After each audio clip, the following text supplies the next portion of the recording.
Bonjour à tous les amoureux de douceur et de culture.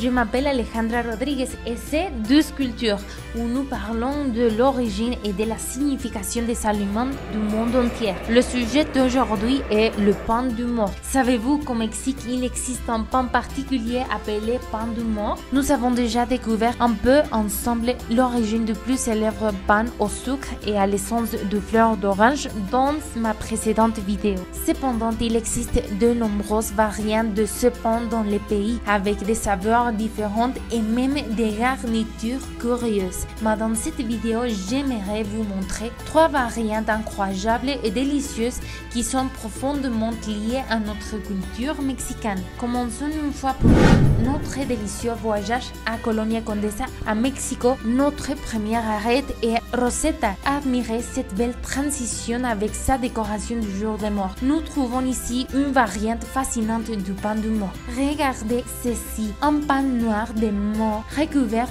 de cendres de totomostle, c'est-à-dire des cendres de feuilles de maïs. Pourquoi cendres de totomostle? Le totomostle est une partie importante de la culture mexicaine en raison de la consommation intensive de maïs et de l'économie du Mexique. J'ai découvert que le mot totomostle vient du nahuatl totomostli et sont des feuilles sèches qui enveloppent les pis de maïs et qui, en raison de leur résistance, sont utilisées pour envelopper les tamales.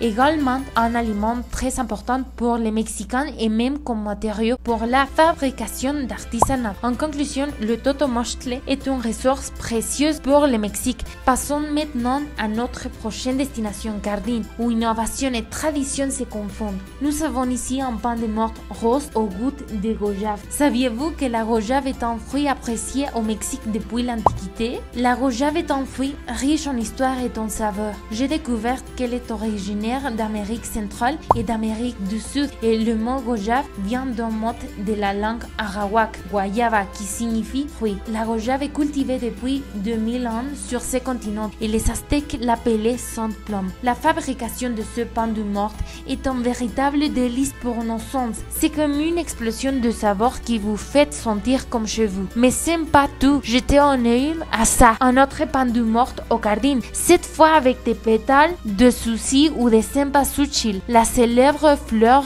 des mortes. Ces pétales sont non seulement beaux, mais ont aussi une signification profonde. La fleur de souci est un élément essentiel des festivités du jour des morts. Ce pain est un hommage à nos traditions et à ceux qui ne sont plus parmi nous. La fleur de souci est une fleur originaire du Mexique. Son nom vient du nahuatl Sempoalxochitl, qui signifie 20 fleurs ou plusieurs fleurs. C'est l'une des fleurs les plus représentatives du jour des morts. Une célébration traditionnelle mexicaine au cours de laquelle les défunts sont honorés. On estime qu'au Mexique, il existe 35 espèces de fleurs. La fleur de souci est utilisée dans les offrandes typiques du jour des morts. Ils sont placés sur les autels avec d'autres objets car la couleur jaune de leurs pétales représente le soleil. Censés guider les âmes des défunts vers leur domicile.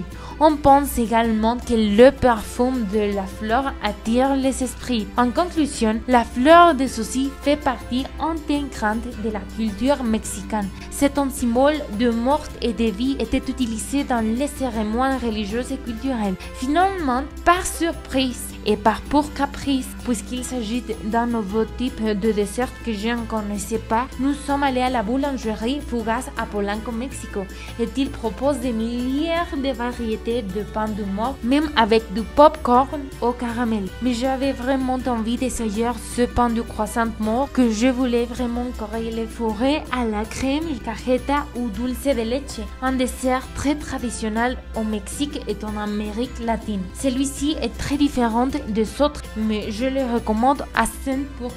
Alors, qu'est-ce que je vous dis, mes amis? Ces boulangeries sont des véritables trésors de la gastronomie mexicaine. Je vous invite à visiter et essayer ce délice par vous-même. Si vous avez aimé cette vidéo, n'oubliez pas de la liker, de la partager et de vous abonner à Douce Culture pour plus d'aventures culinaires et culturelles. Rendez-vous pour la prochaine bouchée de savoir et de saveur.